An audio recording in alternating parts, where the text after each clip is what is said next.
ବୈଶାଖ ମାସ ଟାହା ଖରା ହୋଇଥାଏ। ବାଲିଆଗୁଡ଼ା ଗ୍ରାମରେ ଗୋଟିଏ ଚକୁଳିଆ ପଣ୍ଡା ଓ ତା'ର ବୁଢ଼ୀମା ରହୁଥିଲେ। ଦୁଇଜଣ ବହୁତ ଗରିବ ଅବସ୍ଥାରେ ରହୁଥିଲେ। ଖାଇବାକୁ ଦିନେ ମିଳେ ତ ଆଉ ଦିନେ ଉପବାସରେ ଦିନ କାଟୁଥିଲେ। ଚକୁଳିଆ ପଣ୍ଡା ପ୍ରତିଦିନ ଭିକ ମାଗି ଆଣୁଥାଏ। କିଛି କିଛି ଜିନିଷ ମିଳିଯାଏ, ହେଲେ ଏଇ 3-4 ଦିନ ହବ କିଛି ମିଳୁନାହିଁ। ଭୋକ ଉପାସରେ ଚକୁଳିଆ ପଣ୍ଡା ମନ ଦୁଃଖରେ ବାଟ ଚାଲୁଥାଏ। କୁଆଡ଼େ କିଛି ମିଳୁନାହିଁ। ମୋର ଯଦି ଏମିତି ଅବସ୍ଥା, ମୋ ବୁଢ଼ୀ ମାଆର କ'ଣ ହେଉଥିବ। ବିଚାରି ମୋ ମା ପୁଅ ଜନ୍ମ କରିଥିଲା ଯେ, ହେଲେ ମୁଁ ତାର ଦୁଃଖ ଦୂର କରିପାରିଲିନି। କିପରି ପୁଅ ମୁଁ ଜାଣେ କେଜାଣି। ହଠାତ୍ ଗୋଟିଏ ପୋଖରୀ ଦେଖି ଶୋଷ ମେଣ୍ଟାଇବା ପାଇଁ ପୋଖରୀ ଆଡ଼କୁ ଗଲା। ସେଠାରେ ମନ ଦୁଃଖରେ ବସି ଆଞ୍ଜୁଳାଏ ଲେଖା ପାଣି ଆଣି ପିଉଥାଏ ଓ କହି ହେଉଥାଏ, ଭାତ ଖାଉଁ, ଡାଲି ଖାଉଁ, ଖିଚୁଡ଼ି ଖାଉଁ, ସୁଆଦିଆ ତରକାରୀ ଖାଉଁ, ଏମିତି ମନ ଦୁଃଖରେ କହି ପିଉଥାଏ। ସେହି ପୋଖରୀରେ ଗଙ୍ଗା ମାତା ରହୁଥିଲେ। ସେଥିପାଇଁ ପୋଖରୀଟି ମଧ୍ୟ ଦେଖିବା ପାଇଁ ବହୁତ ସୁନ୍ଦର ହୋଇଥିଲା। ପୋଖରୀ ଭିତରେ ମା ଚକୁଳିଆ ପଣ୍ଡାର ଦୁଃଖ ସହି ନ ପାରି ବାହାରକୁ ଆସିଲେ। କାରଣ ମା ଉଡ଼ିଗଲା ଚଢ଼େଇର ମନ କଥା ବି ଜାଣିପାରୁ। ଆରେ ଏ କ'ଣ, ଏ ଚକୁଳିଆ ପଣ୍ଡାଟା ବାର ଦ୍ୱାର ବୁଲି ବୁଲି ବଡ଼ ଦୁଃଖ ପାଇଲାଣି। ଭୋକ ବିକଳରେ ପାଣି ପିଉଛି। ଏହା ଭାବି ଗଙ୍ଗାମାତା ଚକୁଳିଆ ପଣ୍ଡା ମନେ ମନେ କେତେ ପ୍ରକାରର ତିଅଣ କହିଥିଲା ଗୋଟିଏ ହାଣ୍ଡିରେ ପୁରାଇ ତା ଆଡ଼କୁ ଭସାଇ ଦେଲେ।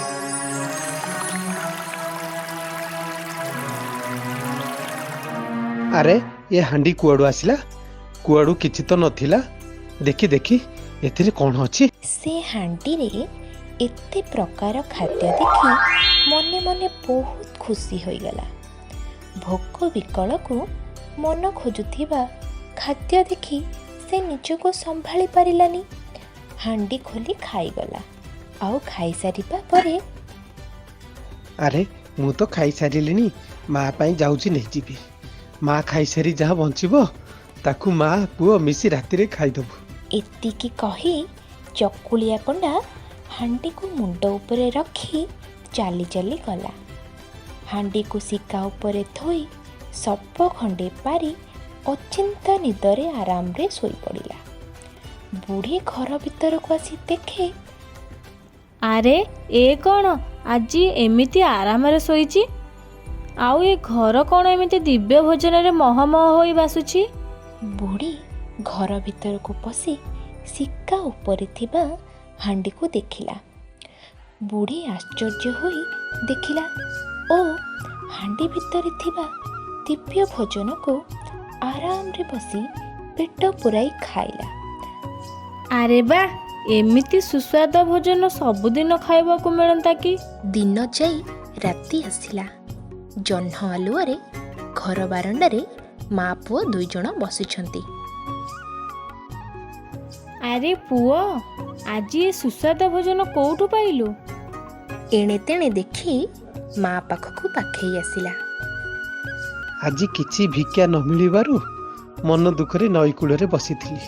ହଠାତ୍ ହାଣ୍ଡିଟେ ସେପଟୁ ଆସିଲା। ଏ ମା, ସତରେ? ଆଉ ମୁଁ କ'ଣ ତତେ ମିଛ କହୁଛି? ନିଜେ ଭାବୁନୁ, ଏତେ ସବୁ ସୁଆଦିଆ ଖାଇବା ମତେ ଭରିକି କିଏ ଦବ? ଆରେ ପୁଅ, ତାହେଲେ ତୁ ଆଉ ଏତେ କଷ୍ଟ କରି 9 ଦ୍ୱାର 6 ଦ୍ୱାର କାହିଁ ବୁଲିବୁ?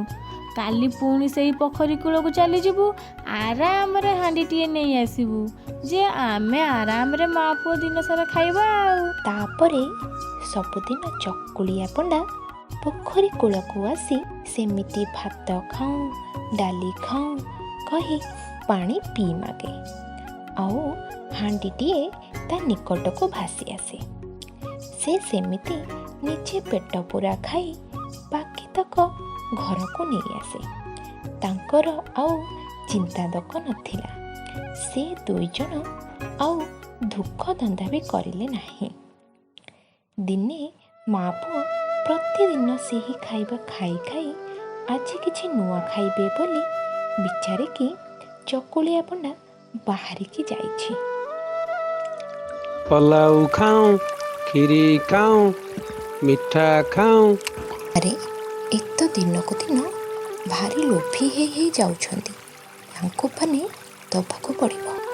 ଏହା କହି ଗଙ୍ଗାମାତା ହାଣ୍ଡି ଭିତରେ ତାଙ୍କୁ ଶାସ୍ତି ଦେବା ପାଇଁ ସେଥିରେ ବିଭିନ୍ନ ପ୍ରକାରର ମାଡ଼ ପୁରାଇ ଦେଲେ ଓ ସବୁଦିନ ଭଳି ଭସେଇ ଦେଲେ।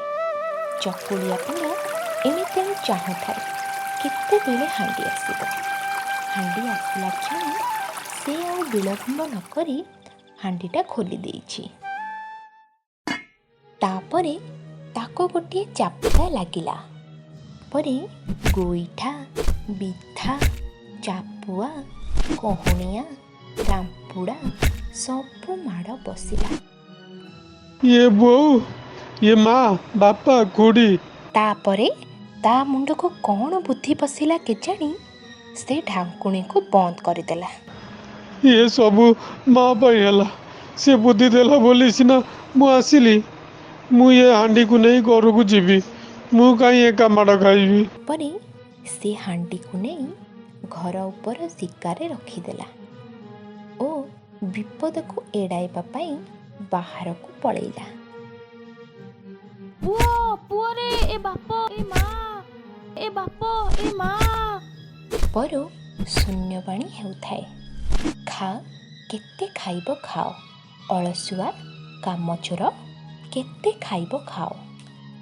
ବୁଢ଼ୀ ଚୁପଚାପ ହାଣ୍ଡିଟିକୁ ଘୋଡ଼ାଇ ଦେଲା। ଏ ମା, ଏବେ ମୁଁ ତ ମରି ଯାଇଥାନ୍ତି। ବୁଢ଼ୀ ପରେ ହାଣ୍ଡିଟିକୁ ନେଇ ଖତ ଗଦାରେ ଥୋଇଦେଲା।